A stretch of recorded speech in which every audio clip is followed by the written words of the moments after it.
Hello, नमस्ते and welcome to my channel the voice of silence. मैं हूँ शुभांगी श्रीवास्तव। पिछले वीडियो में हमने बात किया था मदर इन लॉज के ऊपर कि वो अपने रिश्ते अपनी डॉटर इन लॉज के साथ कैसे अच्छे बना सकती है, और मैंने अपने भी एग्जांपल्स आपके साथ शेयर किए थे। आज हम बात करेंगे डॉटर इन लॉज के ऊपर कि वो कैसे अपने रिश्ते अपनी मदर इन लॉज के साथ अच्छा बना सकती है। चलिए स्टार्ट करते हैं अपना वीडियो। मैं भी एक घर की बहू हूँ। जब मैं शादी करके आई थी तो मुझे भी लग रहा था कि मैं कैसे एडजस्ट कर पाऊंगी। मेरा नेचर बहुत अलग है।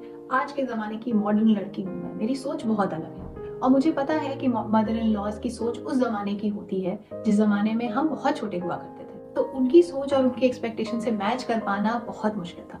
इसलिए मैंने कभी अनरियलिस्टिक एक्सपेक्टेशन बनाई ही नहीं अपने मदर इन लॉ या अपने ससुराल वालों की नज़र में। मैं जो थी, जैसी थी, मैं वैसी ही हूँ, और आज भी 3 साल बाद भी मैं वैसी ही हूँ अपने ससुराल में। उम्मीदें होती हैं ससुराल वालों को अपनी बहुओं से, बहुत उम्मीदें होती हैं कि वो ऐसी होगी, वैसी होगी, परफेक्ट होगी। पर आपको परफेक्ट होने की जरूरत नहीं है। आप सिर्फ जैसी हैं वैसे रहिए। सबसे इम्पोर्टेंट चीज जो मैंने सीखी वो ये थी कि कभी भी प्रिटेंड मत करिए। क्योंकि जब नई नई शादी होती है, चाहे वो अरेंज मैरिज हो चाहे वो लव मैरिज हो, डॉटर इन लॉज या बहुएं हमेशा ये सोचती हैं कि मैं अपनी सास को, अपने ससुराल वालों को खुश करने के लिए परफेक्ट बहू बन के दिखाऊंगी। मैं ये भी करूंगी, मैं अच्छा खाना बनाऊंगी, मैं अच्छे से रहूंगी, सब कुछ एकदम परफेक्ट बनना चाहती है।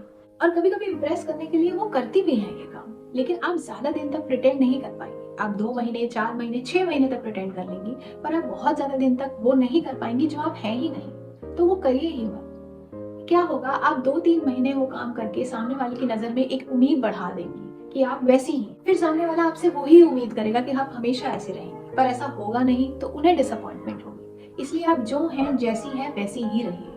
कोशिश करिए हमेशा उनकी रिस्पेक्ट करिए। उनका निरादर आप करेंगे तो आप कुछ भी कर लें, कोई फायदा नहीं है। वो सिर्फ आपसे आप थोड़ी सी इज्जत चाहते हैं और कुछ नहीं चाहते हैं। इस बात का ध्यान आपको होना चाहिए कि आप कहाँ जा रहे हैं और क्या पहन के जा रहे हैं। ये आपकी ही जिम्मेदारी है। अगर आप चाहती हैं कि आपके सास ससुर, आपके ससुराल वाले आपको टोके ना कपड़ों पे, आपको कुछ कहे ना, तो आप खुद थोड़ी समझदारी दिखाइए और जगह के हिसाब से कपड़े पहनिए। मैं भी ऐसे ही करती हूँ। मैं भी वेस्टर्न ड्रेसेस पहनती हूँ, स्कर्ट, शॉर्ट, सब कुछ पहनती हूँ, पर जगह के हिसाब से पहनती हूँ।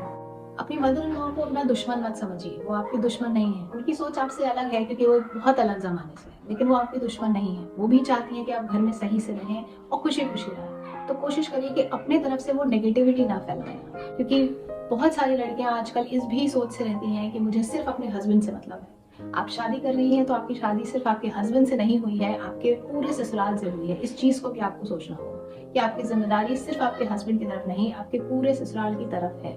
तो अगर आप अपना 100% देंगी, तभी आपको सामने वाले से उसका 100% मिलेगा। जैसे ये बात ससुराल वालों के ऊपर लागू होती है कि ताली एक हाथ से नहीं बजती, वैसे आपके ऊपर भी लागू होती है।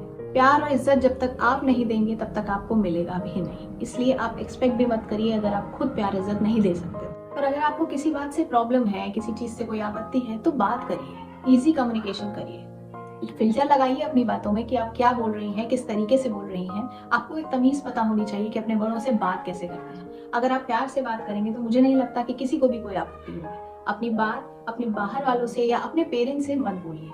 बहुत सारी लड़कियों को मैंने देखा कि घर में कोई भी प्रॉब्लम हुई, तुरंत अपने पेरेंट्स को फोन लगा के सारी बातें बता दी। आपको ये पता होना चाहिए कि वो आपके पेरेंट्स जरूर हैं, पर अब आप जिस घर में हैं उस घर की जिम्मेदारी भी आपकी है।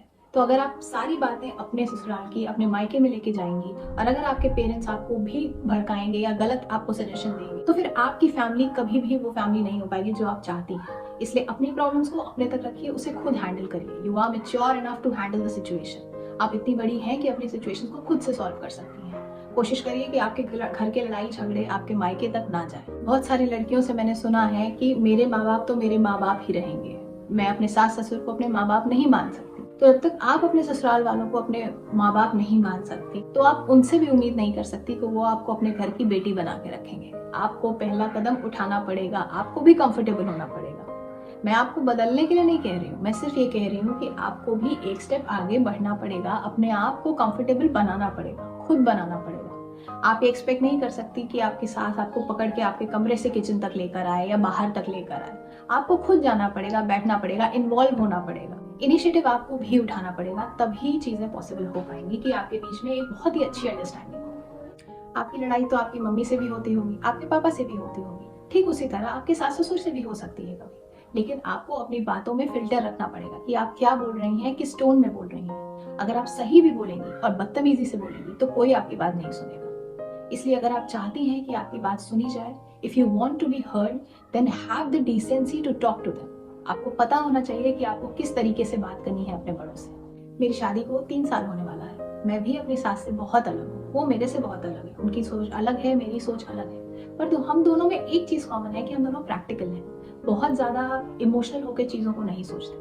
अगर वो मुझे कुछ समझाती है तो मैं उसे सुनती हूँ। अगर कभी हमारे बीच कोई कहासुनी हो गई या कोई ऐसी बात हो गई कि जो मुझे नहीं पसंद आई, तो मैं सबसे बेस्ट ऑप्शन चूज करती हूँ चुप रहने का। क्योंकि अगर आप बोल देंगी उस समय गुस्से में, अगर आप आके कुछ भी गलत बोल देंगी तो आप बुरी बन जाएंगी। उससे बेटर है कि आप उस समय शांत रहिए। जब उनका मन हल्का हो, जब उनका दिमाग ठंडा हो, उस समय आप अपनी बात कह सकते हैं। क्योंकि आपको लड़ना नहीं है, आपको अपनी बात समझानी है। तो बात समझाने का सबसे बेस्ट तरीका तभी है जब उनका दिमाग शांत हो, क्योंकि वो भी गुस्से में है, वो कुछ नहीं सुनेंगे अभी। तो इसलिए कोशिश करिए थोड़ा पेशेंस रखने की। पेशेंस आपको ही रखना पड़ेगा क्योंकि वो बड़ी है, आप उनसे बदतमीजी नहीं कर सकते। इसलिए उस समय शांत हो जाइए। आई नो डिफिकल्ट होता है हर समय शांत होना, पर आपको पता है कि आपके लिए घर की शांति ही इम्पोर्टेंट है। तो अपनी बात रखिए जरूर, पर तमीज से। और अगर कोशिश करिए उस समय ना रख पाए तो बाद में रखिए, लेकिन बात रखिए जरूर। कभी भी ये मत सोचिए कि मुझे अपनी बातों को अपने अंदर ही रखना है क्योंकि मैं बहू हूँ। नहीं, बहू का भी उतना ही हक है जितना सास का है, जितना घर में बाकी सबका है। तो अपनी बात रखिए जरूर, पर तमीज से, प्यार से और सही समय। मैं आपको कॉम्प्रोमाइज करने को नहीं कह रही हूँ। कॉम्प्रोमाइज करना मतलब अपना मन मानना, वो काम करना जो जिसके आप अगेंस्ट हो। मैं आपको एडजस्टमेंट्स करने को बोल रही हूँ। वो भी एडजस्ट करनी है क्योंकि आप उनसे बहुत अलग हो। तो उन्हें जो चीज नहीं पसंद हो सकता वो आप वो काम करती हो, इसलिए आपको भी थोड़ा सा एडजस्टमेंट करना पड़ेगा। अगर आपको उनकी कोई बात बुरी लग रही है तो आप इसको इस तरीके से सोचिए कि आप भी तो परफेक्ट नहीं है। आपकी भी तो बहुत सारी बातें उन्हें बुरी लगती होंगी, और हम में से कोई परफेक्ट नहीं है, सब इम्परफेक्ट है। आपके माँ बाप भी इम्परफेक्ट थे, आपके भाई बहन भी इम्परफेक्ट है। तो आप अपने सास ससुर या ससुराल वालों से कैसे एक्सपेक्ट कर सकते हो परफेक्ट हो? उनमें भी बहुत सारी खामियां होंगी, और अगर उनमें खामियां हैं तो आप में भी होंगी। कहा जाता है ना कि अगर एक उंगली आप सामने वाले पे उठाओगे तो 4 उंगली आपके तरफ भी उठेगी। तो उन उंगलियों को भी ध्यान में रखिए। अपने आप को भी ध्यान में रखिए कि आपकी भी बहुत सारी ऐसी आदतें होंगी, ऐसा नेचर होगा जो उन्हें नहीं पसंद, पर वो भी एडजस्ट कर रहे हैं, तो आपको भी करना पड़ेगा। यही सेम बात मैंने मदर इन लॉ से भी कहा था, और यही सेम बात मैं आप सबसे भी कह रही हूँ कि अपने घर की लड़ाई झगड़ों को अपने घर में रखिए। अपने पड़ोस में, अपने मायके में, कहीं पे भी मत ले जाइए। डायरेक्टली उनसे बात करिए। किसी और से बात करने से अच्छा उनसे बात करिए। उनका दिमाग ठंडा हो जाए तब बात करिए, पर बात जरूर करिए। आजकल हम सब बहुत इनटॉलरेंट हो गए। बर्दाश्त करने की क्षमता हमारी खत्म होती जा रही है। मैं जैसे अपने से कम जनरेशन वालों को या अपने से छोटे जनरेशन वालों को देखती हूँ तो मुझे फील होता है कि उनके अंदर बर्दाश्त करने की क्षमता ही नहीं है। वो चाहते हैं कि सब कुछ तुरंत हो जाए और सब कुछ उनके हिसाब से हो। तो दुनिया आपके हिसाब से नहीं चलेगी। जब आप दुनिया के हिसाब से नहीं चल सकते तो दुनिया आपके हिसाब से कैसे चलेगी? इसलिए किसी को बदलने की कोशिश मत करिए। बस कोशिश करिए कि आप दोनों साथ में चल सकें, साथ में एक घर में रह सकें। थोड़ा सा टॉलरेट करना चीजों को सीखिए, अदरवाइज बहुत प्रॉब्लम्स हो सकती हैं। आजकल माएँ अपनी बेटियों को सिखाती हैं कि बेटा तुम ससुराल में जा रही हो, तुम कमा रही हो, तुम्हें कुछ बर्दाश्त करने की जरूरत नहीं, पर ये गलत है। छोटी छोटी चीजें हर कहीं पे होती है, और लड़की ही नहीं लड़का भी बहुत कुछ बर्दाश्त करता है, सास ससुर भी बहुत कुछ बर्दाश्त करते हैं। तो अगर आप अपने बच्चों को ये सिखा रहे हैं कि बेटा तुम बर्दाश्त मत करना कोई गलत चीज, तो ये गलत है। उन्हें सिखाइए कि क्या बर्दाश्त करना है और क्या नहीं करना है, ये तुम्हें पता होना चाहिए। छोटी छोटी चीजें आदमी बर्दाश्त कर सकता है क्योंकि छोटी छोटी चीजें हर किसी में होती हैं। लेकिन अगर आपको कोई मार रहा है, आपको कोई गालियां दे रहा है, कोई आपको अब्यूज कर रहा है, वो गलत है। आपको वो बर्दाश्त नहीं करना है। पर बाकी सारी चीजें टॉलरेट की जा सकती हैं क्योंकि हम सब इम्परफेक्ट हैं। आपके माँ बाप भी इम्परफेक्ट हैं, वो कोई परफेक्ट नहीं है। तो आपके सास ससुर कैसे परफेक्ट हो जाएंगे? आई होप आप सबको मेरा मैसेज पसंद आया होगा। थोड़ी सी कोशिश आप करिए, थोड़ी सी कोशिश आपकी मदर इन लॉ करें, तो आई एम 100% श्योर कि ये रिश्ता बहुत अच्छा हो सकता है।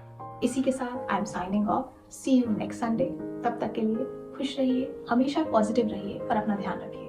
Bye bye.